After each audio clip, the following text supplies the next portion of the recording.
come from Vietnam, a country in Asia. It is very warm and crowded in my home country, while it is so cold and quiet here. I came to Sweden to get an education, but then this trip became a big exploration of my life. Every day I learn something and have a feeling that I have never had before. The notion of boundary came to me when I went to SFI, the Swedish language school for immigrants, to learn Swedish. I just wonder how many boundaries we have in our life, in our minds. How many of them that we can see clearly, and how many others are invisible. The conversation started when I think about a concept of love.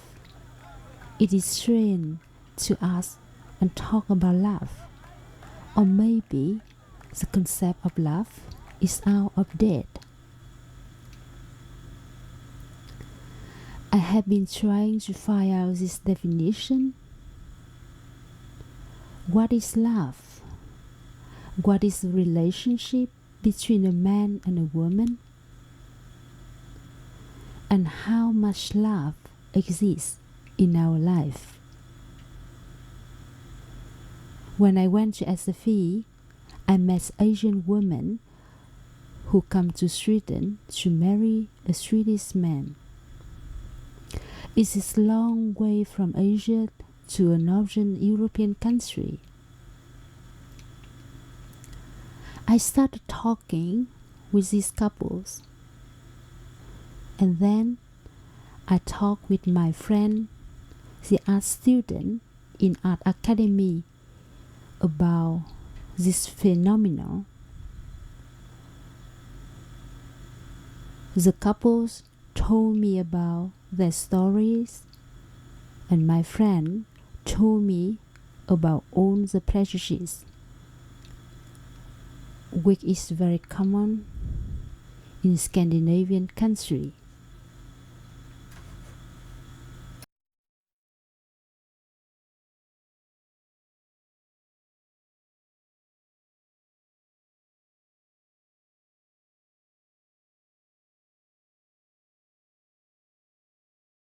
The differences between short countries. I can say it's almost everything. The culture, the weather, the people, language, and everything is different. But I didn't say that which country is better, because I still love my home country and I love Sweden also.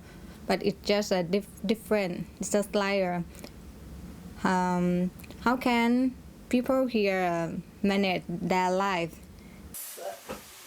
It's really different because you don't have friends and you don't have so much friends like what in your country. But living used to it, I've grown up with a noisy place, but here it's very quiet. I think when you move to a new country, you have to start everything all over again. So yeah, that is you find it much more difficult than when you are in your own home country. So, but Swedish language is so hard for me. It's so hard, very hard for me, but yet I like it anyway. But in the beginning, when I don't know any Swedish language, it sounds strange for me. Yeah, and I'm not good about English language also.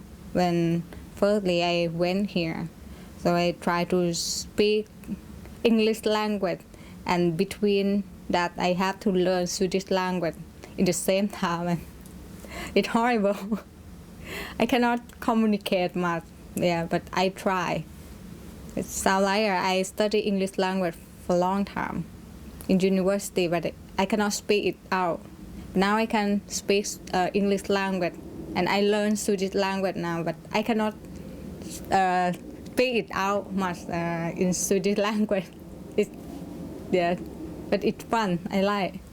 Why do they come here and Because it's two different ways they count. Because one way is they very hard to live in own countries, I think. Because sometimes I can see in Mongolia, because they had a husband or they had a boyfriend, or then they must be separated because this boyfriend used violence, and of course it's all about economy as well nowadays, because their maybe Mongolian husband don't have much money, so they must move out from one country to find a job, and then also these big questions come out: how can he stay in these European countries? Then they of course need a visa or something like that. So why I think they married, I think. Studious boyfriend. Yeah, that's why I come here. And my family, my friends think I'm crazy. Yeah, because I have job, I do everything by myself there. But they know that if I come to Sweden, I will have a hard life. And my mom always say that a lot of Swedish people, they don't think that Thai lady is good. They need money. And blah, blah, blah. She blamed me every day that I will have a hard time in Sweden. I don't know language. I don't know what I have to do here. Yes, but for me, I love to live my life. Yeah. I don't think I care much what people think, because I know what I do. That's it. And I cannot say that what my mom said is not true, because when I went here, then I know she is absolutely right. What she told me before is right, but I don't care, and I still live my life, and because I know who am I.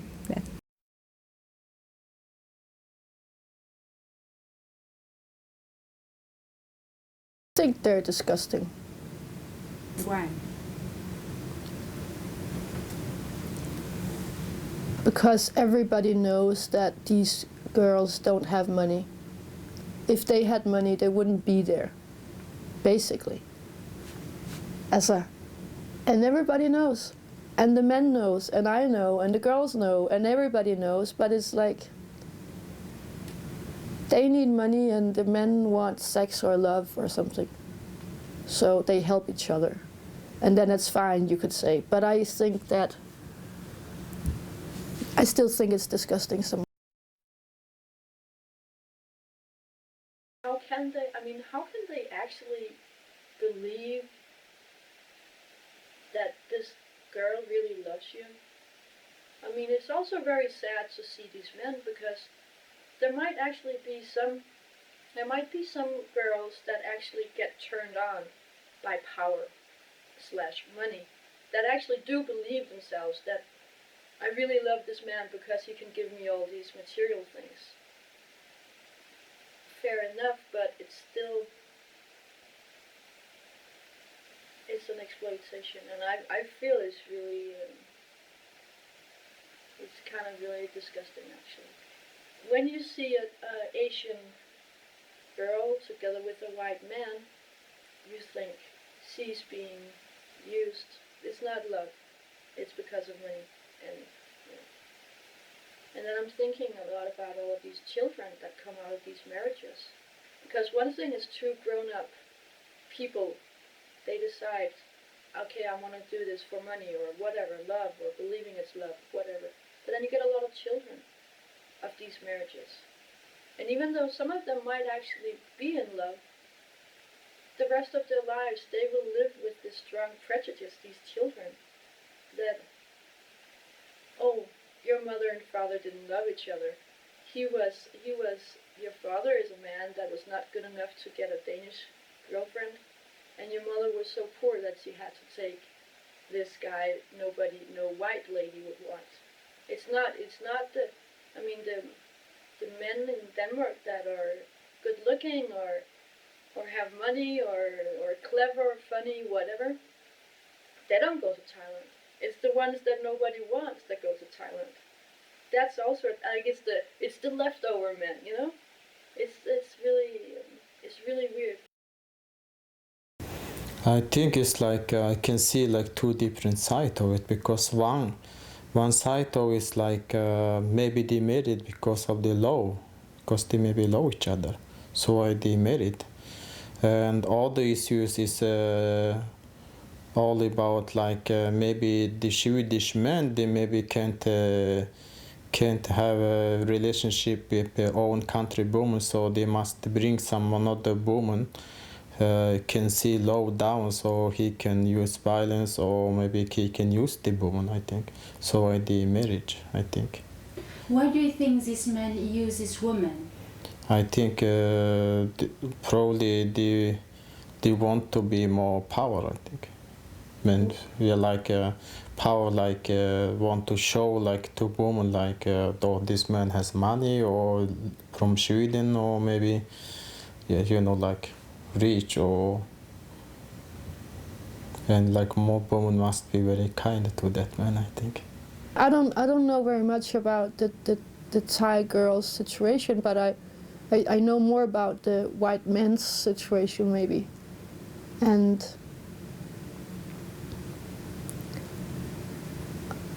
I think that they're abusing these ladies. Even though they give them lots of money, and even though the girls do it for free because they can help their parents and their children in their home country, I still think it's wrong. Good thing is like maybe they can have a good life, and maybe they can work hard, and bad thing is maybe they are mostly like, if I see like women trafficking from like Middle Asian countries, or from Russia, or from Asia, it's a lot about like they use women as like sex trafficking, I think, to bring women to Europe and use like sexual way, or sell them, or maybe use them as very cheap labor. I think it's very big organized business, but I don't know. Really embarrassed of being white.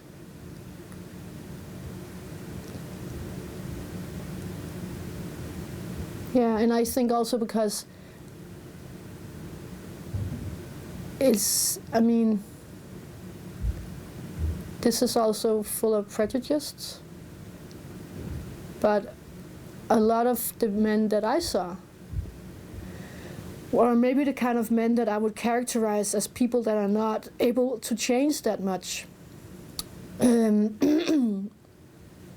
their habits and views on life and how they live it themselves and stuff like that. There are often, because of different reasons, men that are not capable of developing so much.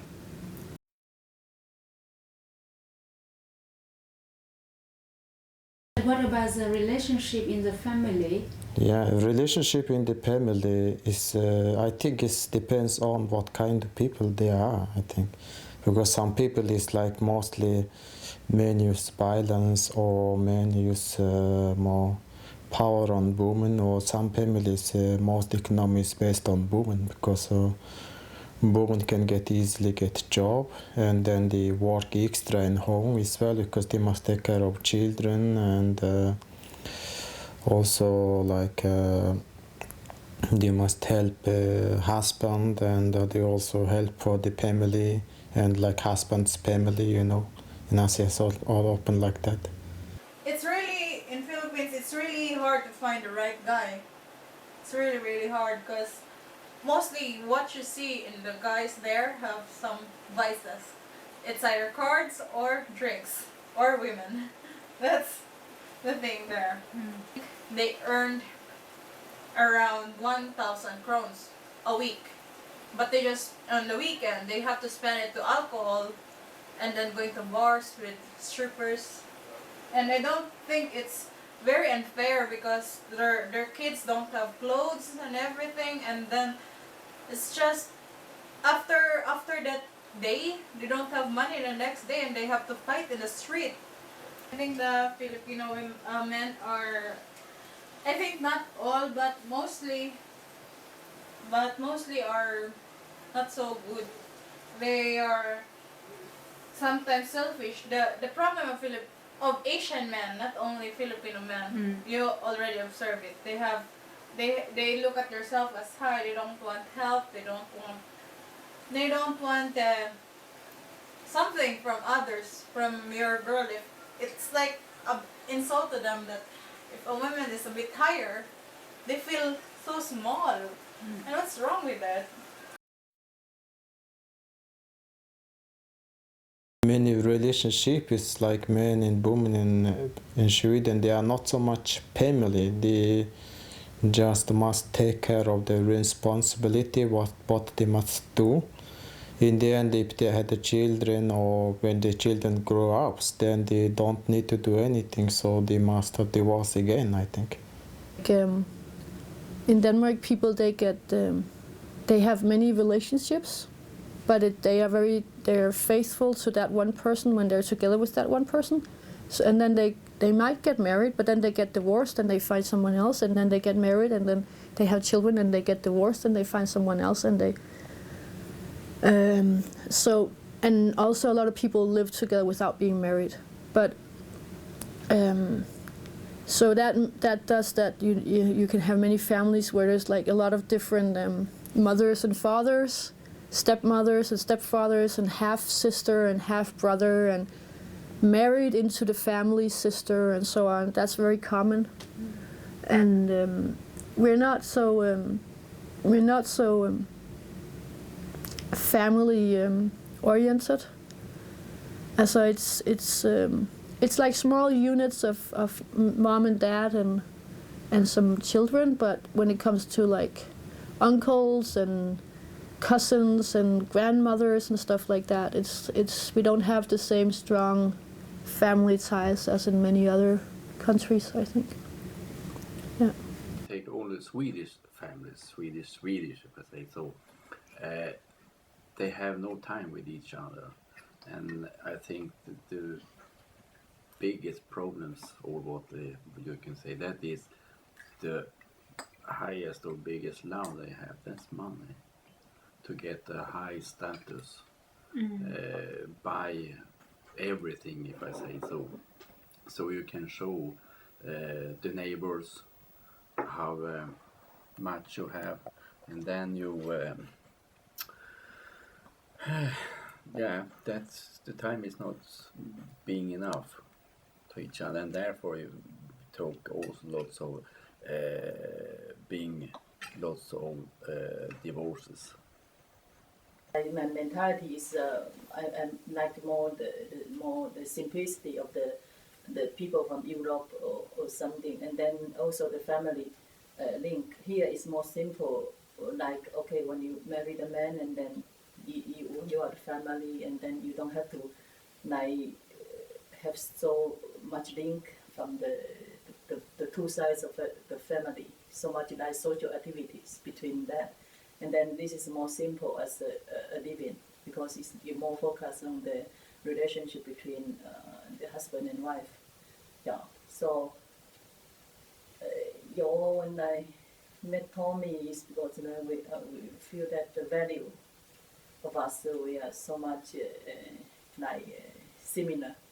And then I also and I like and also the simplicity of the life. So compared to Asia, if you marry to an Asian man, then maybe you have to have not so much time for yourself. You have to have also more time for the two sides family. Yeah, and so I think that is the major difference between. Yeah. But then it's like when a man live with a woman, it's the most basic thing. What is? It's the love. Yeah. So they fall in love, and when they're not in love anymore, they get divorced. And then they find someone else they fall in love with, and when they're not in love anymore, they get divorced. So it's the love they're looking for. And not only the love, but being in love. Yeah.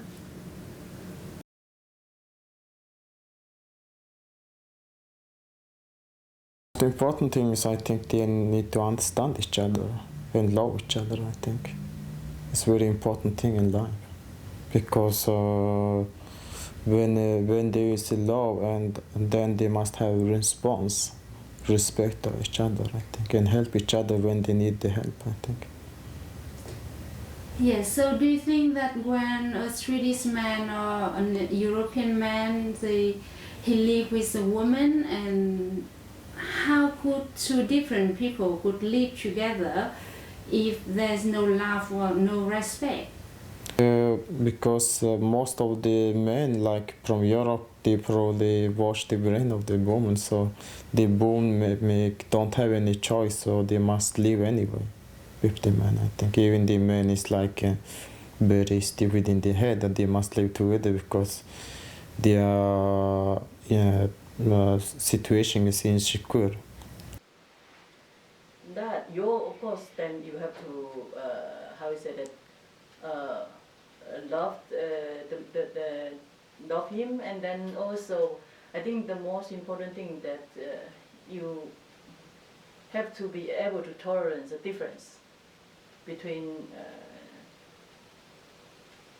because when you marry it's two individuals, and so you grow up in different backgrounds and then different personality or character, so in a way you have to live together like day and night, so you have to more or less sometimes you have to tolerate difference, and and you learn from each other, and then you just need to also make the thing work, because sometimes you will not be so 100% how you say that is things not perfect, you face some problems